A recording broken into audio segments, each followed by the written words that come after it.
Year 2023 के CBSE class 10th light reflection and refraction chapter से पूछे गए एक और क्वेश्चन के साथ मैं आपके सामने हूं। Hello everyone, welcome to Challenger Classes. My name is Udit Gupta. ये क्वेश्चन जो है आपका, ये basically power of the lens पर बेस्ड है। बोल क्या रहा है क्वेश्चन में, the power of a lens is +4 dioptre. एक लेंस है जिसकी पावर +4 डायोप्टर है। Find the focal length of this lens. आपको इस लेंस का फोकल लेंथ बताना है। और क्या बताना है, an object is placed at a distance of 50 centimetre from the optical centre of this lens. State the nature magnification of the image form by the lens and also draw the ray diagram to justify your answer. 3 number में सब कुछ ही पूछ लिया। चलिए करते हैं इस question को। तो क्वेश्चन क्या है यहां पर, क्वेश्चन है आपका कि पावर दिया हुआ है लेंस का। अच्छा, लेंस का पावर +4 डायोप्टर दिया है। प्लस जो है लेंस का, अगर पावर प्लस या माइनस दिया होता है तो ये एक जरूरी इंफॉर्मेशन हमें बताता है। क्या बताता है कि अगर लेंस का पावर पॉजिटिव है, अगर पावर पॉजिटिव है तो लेंस हमारा कन्वेक्स लेंस होगा। कौन सा लेंस होगा? कन्वेक्स लेंस होगा। ठीक है। वहीं अगर लेंस का पावर हमारा निगेटिव है तो कौन सा लेंस होगा? कनकेव लेंस होगा। क्यों होगा कनकेव लेंस? समझिए ध्यान से। देखिए, कॉन्वेक्स लेंस का जो फोकल लेंथ होता है ना, कॉन्वेक्स लेंस का जो फोकल लेंथ होता है वो पॉजिटिव होता है, और कनकेव लेंस का जो फोकल लेंथ होता है वो निगेटिव होता है। और पावर का फॉर्मूला क्या होता है? पावर का फॉर्मूला होता है 1 फोकल लेंथ। अब आप खुद सोचिए, अगर फोकल लेंथ पॉजिटिव होगा तो पावर पॉजिटिव आएगी, फोकल लेंथ निगेटिव होगा तो पावर निगेटिव आएगी। तो इसीलिए पावर जब पॉजिटिव है इसका मतलब लेंस आपका कन्वेक्स लेंस है, पावर निगेटिव है तो लेंस आपका कनकेव लेंस है। तो यहां पावर पॉजिटिव है, यानी सीधी सीधी बात यह है कि लेंस हमारा कॉन्वेक्स लेंस है। ठीक है, कॉन्वेक्स लेंस है हमारा। तो आपसे क्या पूछ रहा है? Find the focal length. तो फोकल लेंथ का फॉर्मूला मैंने सॉरी मैंने आपका जो फॉर्मूला है पावर और फोकल लेंथ का वो लिखा हुआ है। क्या फॉर्मूला होता है? Power is equals to 1 focal length होता है। ठीक है। तो यहां से देखिए, यहां से आप देखिए पावर है 4 डायोप्टर, तो यहां पर क्या हो जाएगा? फोकल लेंथ क्या हो जाएगा? फोकल लेंथ हो जाएगा 1/4।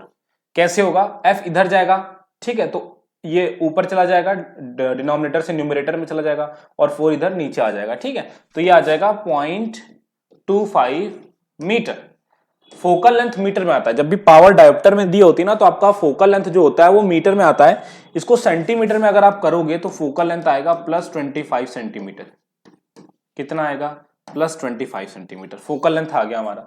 अगला क्वेश्चन क्या है? An object is placed at a distance of 50 centimetre from the optical centre of this lens. अब यहां पर क्वेश्चन क्या है? क्वेश्चन ये है हमारा, इसको जो है साइड करते हैं। ठीक है, क्वेश्चन अगला क्या है? क्वेश्चन अगला ये है कि एक ऑब्जेक्ट है जो कि इसी लेंस के ऑप्टिकल सेंटर से 50 सेंटीमीटर की दूरी पर रखा गया है। तो हमें उससे बनने वाली जो इमेज है उसका नेचर बताना है, मैग्निफिकेशन बताना है, और रे डायग्राम बनाना है। तो देखिए, ऑब्जेक्ट जो रखा होता है ना, जैसे अगर मैं लेंस बनाऊं, यहां पर लेंस ड्रॉ करूं, यहां पर मैं लेंस यहां पर ड्रॉ करूं। ठीक है, ये मेरा ऑप्टिकल सेंटर हो गया।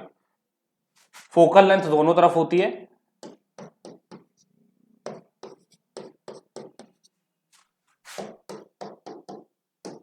ठीक है, अब यहां पर देखिए मेरा ऑब्जेक्ट कहां रखा है? फोकल लेंथ 25, फोकल लेंथ 25 है, तो 25 का डबल क्या होता है? 50 होता है। और एग्जैक्टली 50 फोकल लेंथ का डबल सेंटर ऑफ कर्वेचर होता है। फोकल लेंथ 25 है तो सेंटर ऑफ कर्वेचर 50 सेंटीमीटर पर होगा, और 50 सेंटीमीटर दूरी आपका ऑब्जेक्ट भी रखा हुआ है, यानी ऑब्जेक्ट आपका 2f पर रखा हुआ। ऑब्जेक्ट कहां पर रखा हुआ? आपका 2f पर रखा गया है, जो कि 50 सेंटीमीटर दूर है लेंस से।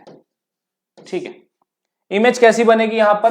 तो यहां पर अब ऑब्जेक्ट आपका मिरर लेंस के लेफ्ट साइड रखा हुआ है, तो यहां पर ऑब्जेक्ट डिस्टेंस जो आपकी हो जाएगी वो -50 सेंटीमीटर हो जाएगी। फोकल लेंथ आपको पता है, आप क्या लगाइए? आप लेंस फॉर्मूला लगाइए। आप यहां पर लेंस फॉर्मूला लगाइए, 1/f is equals to 1/v minus 1/u। क्या आएगा? फोकल लेंथ आप रखेंगे +25। ठीक है, v आपको निकालना है, u आपको पता है -50 है। माइनस माइनस सॉल्व करेंगे तो क्या आएगा? माइनस माइनस सॉल्व करेंगे तो ये प्लस हो जाएगा।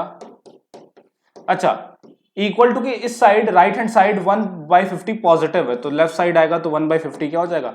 -1/50 हो जाएगा, -1/50 हो जाएगा। साइन बदल जाता है जब हम साइड चेंज करते हैं ना, जब हम साइड चेंज करते हैं, इंटरचेंज करते हैं, तो साइन बदल जाता है। इसको सॉल्व करेंगे तो एलसीएम तो हमारा 50 ही आएगा। ये हो जाएगा 2 minus 1 is equals to 1 by v. 2 minus 1 क्यों, 25 और 50 का एलसीएम 50 है। 25 2 सा 50 होता है तो इसके ऊपर 2 आ जाएगा, 50 1 सा 50 होता है तो ये 1 रहेगा।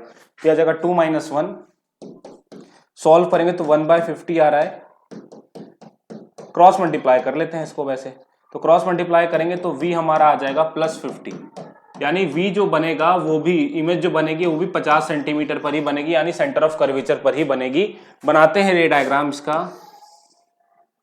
एक रे बिल्कुल पैरेलल निकाला प्रिंसिपल एक्सिस से, तो लेंस से पढ़ने के बाद वो फोकस से पास करेगी, और एक रे बिल्कुल ऑप्टिकल सेंटर से ले जाएंगे। तो कहाँ मीट कर रहा है, 2f पर मीट कर रहा है, आप देख सकते हो 2f पर मीट कर रहा है, ठीक है। तो यहां पर ये हमारा रे डायग्राम भी बन गया। अब यहां पर देखिए हमसे मैग्निफिकेशन भी पूछा हुआ है, तो मैग्निफिकेशन का फॉर्मूला क्या होता है, मैग्निफिकेशन का फॉर्मूला होता है v बाई यू।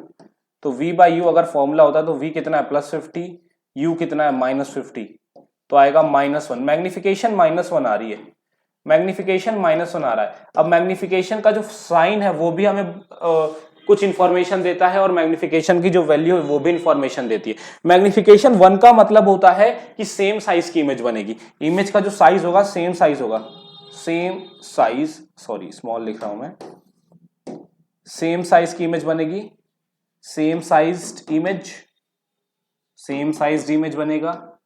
और क्या पता लग रहा है, निगेटिव साइन से क्या पता चल रहा है, मैग्निफिकेशन का निगेटिव साइन हमें ये बता रहा है कि इमेज रियल एंड इन्वर्टेड है। अगर मैग्निफिकेशन निगेटिव आता है, अगर मैग्निफिकेशन निगेटिव आता है तो इसका मतलब इमेज कैसी होगी, रियल एंड इन्वर्टेड होगी। कैसी होगी, रियल एंड इन्वर्टेड होगी, चाहे वो लेंस हो चाहे वो मिरर हो। अगर मैग्निफिकेशन निगेटिव है यानी इमेज रियल एंड इन्वर्टेड होगी। तो सारी चीजें जो भी पूछी गई थी वो सारी यहां कर दी गई हैं, ठीक है। यहां पर आप देख सकते हो, यहां पर पहले तो पावर पूछा था, निकाल लिया, इमेज कहां बनेगी, मैग्निफिकेशन क्या होगा निकाल लिया, नेचर बता दिया, सब कुछ हो गया, रे डायग्राम भी बना दिया। तो ये 3 नंबर आपके, इतना सब कुछ करने के बाद आपको 3 नंबर आपके पूरे मिल जाएंगे। आई होप आपको ये एक्सप्लेनेशन समझ में आई होगी।